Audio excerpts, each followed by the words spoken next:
Sveiki gyvi, brangūs žiūrovai, nauja savaitė, naujos žinios.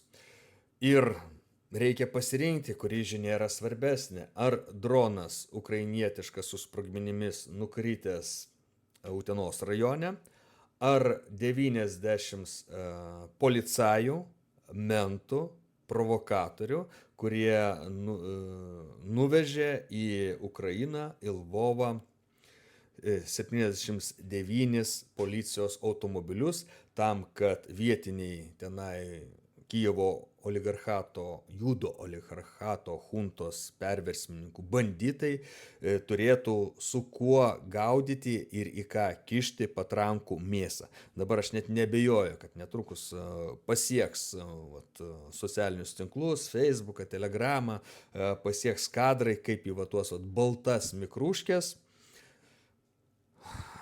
mūsų mentūros dovanotus gaudomi ir kišami bus civiliai žmonės Ukrainos miestų gatvėse, ir kaimuose lygiai taip pat. Bus dar šlikštumos iki neįtikėtino lygio. Tai va, ko gero vis tik šiuo atveju pradėkime nuo dronų, kadangi šitą mentūros išpolį aptarsime vėliau. Dar prie jo reikės grįžti. O dronais rodo vieną įdomų momentą. Karo specialistai, karinės technikos specialistai kalbas apie tai, kad šitie dronai krentantis Lietuvoje, krentantis Latvijoje, prieš kelias dienas Latvijai net keletas dronų šlioptelėjo ir taip šlioptelėjo, kad buvo atstatydinta Latvijos vyriausybė su visa premjerė priešakyje, premjerė tenai buvusi porno aktorė ir tai ne kažkokios apkalbos, tai faktas. Estijoje šlioptelėjo. Tai va, šitie dronai iš Ukrainos per Lenkiją, per tarpą tarp Kaliningrado ir Baltarusijos, per Lietuvą, Latviją ir Estiją skristi link Sankt Peterburgo negalėjo. Lygiai taip pat, kaip į Lietuvą jie negali įskristi, skrisdami per Rusiją, palei Baltarusijos pasienį, palei Baltarusijos pusę. Baltarusijoje ir Rusijoje, Kaliningrado srityje yra tokia priešlėktuvinė sistema, tokia stebėjimo sistema, kad didesnis paukštis tenai negali praskristi nepastebėtas, nekalbant jau apie karinius dronus. Maža to,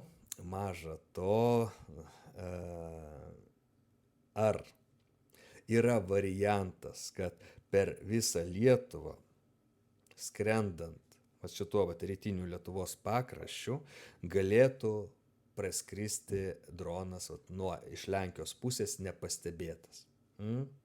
Nekalbant apie tai, kad Lenkijos rytinis pakraštys tenai yra ištisai gyvenamas. Taip, tai būtų pilna kadrų su šitais dronais, virš Lenkijos, šalia Belistoko, šalia Augustavo ir sukančių link Lietuvos pusės, o tenai Lazdijai, Druskininkai, Kalvarijos, nėra tenai kur praskristi nepastebėtiems net be jokių ten tų priešlėktuvinių sistemų. Lygiai taip pat, kaip nėra galimybės skristi Rusijos ten tuo vakariniu pakraščiu palei Baltarusijos sieną ir paskui staiga tenai būti nusuktiems, taip sakant, nukreiptiems į Lietuvos Latvijos teritoriją.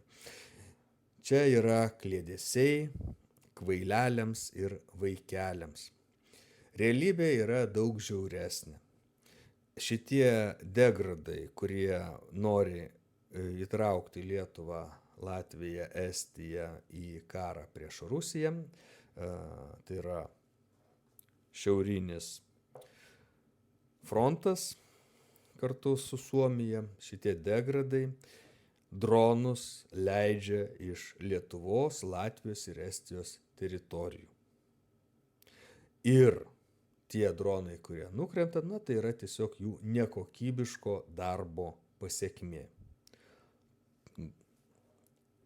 Gaminant, leidžiant daug šitų, surinkinėjant daug šito skraidančio šlamšto, nes dronai tai yra pigus gaminys, vat šitie vat surinkinėjami.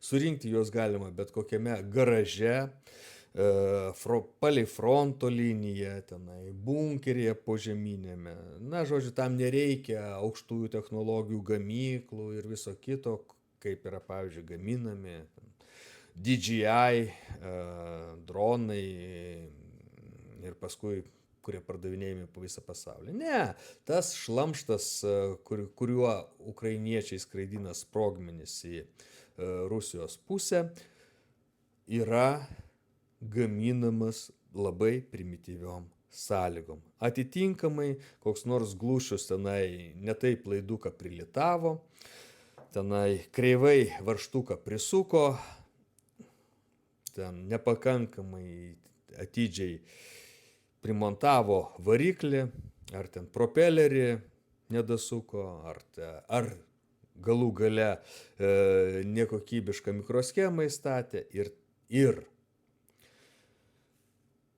tas vaikų aviamodeliavimo būrelio lygio gaminys, prifarširuotas sprogmenų, krenta ant žemės. Ir anksčiau ar vėliau, ir šitaip žaidžiant, kuo daugiau jie dronų leis iš Lietuvos, Latvijos ir Estijos teritorijos šitie vietiniai banditai, anksčiau ir vėliau bus žuvusių. Nukris ant gyvenamo pastato, nukris į miestą, nukris ant kokios kelyje transporto priemonės ir tikrai bus žuvusių.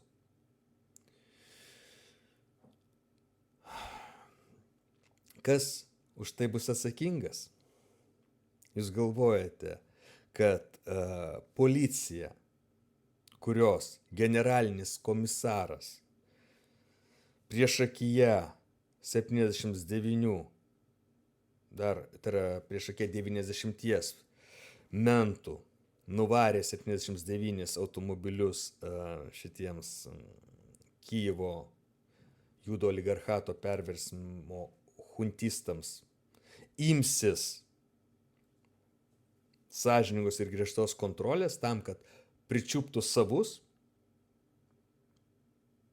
Jūs galvojate, kad Lietuvos generalinė prokuratūra, kurios vadovas Nida Grunskienė ką tik gavo Ukrainoje ordiną už nuopelnus kovojant už Ukrainos laisvę, ims čionai Lietuvoje ir teis tuos išgamas, kurie čionai gamina tuos kovinius dronus ukrainietiško modelio, su ukrainietiška markiruotė ir imituodami neva čionai ukrainietiški dronai vat, praskrenda, rusai jos nukreipia, kad jinai juos gaudys, kad jinai uždarinės ant tas gamyklas, kurias Rusijos žvalgyba suregistravo ir paskelbė kai kurių iš jų adresus viešai, nurodydama, duodama suprasti, kad atėjus momentui,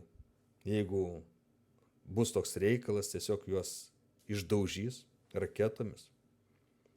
Ne, draugai mano, mes gyvename totalios karo šizofrenijos ir žlugusių įstatymų, žlugusio valstybingumo sąlygomis ir tokioje beteisėje teritorijoje, kuri praktiškai pradeda priminti laukinius vakarus, kai baltieji banditai ėjo žudydami aborigenus ir šaudydamėsi tarpusavyje, tam, kad užsiplėštų, užsigrobtų geresnę teritoriją, geresnę vietą, pasirūpintų savimi mielaisiais. Labai identiška situacija ir įstatymas mūsų šioje vietoje neapgins. Maža to, įstatymas bus naudojamas kaip tik tildyti ir naikinti tuos, kas priešinasi šitai beprotybei. O mes ką galime? Tik taip pasijuokti.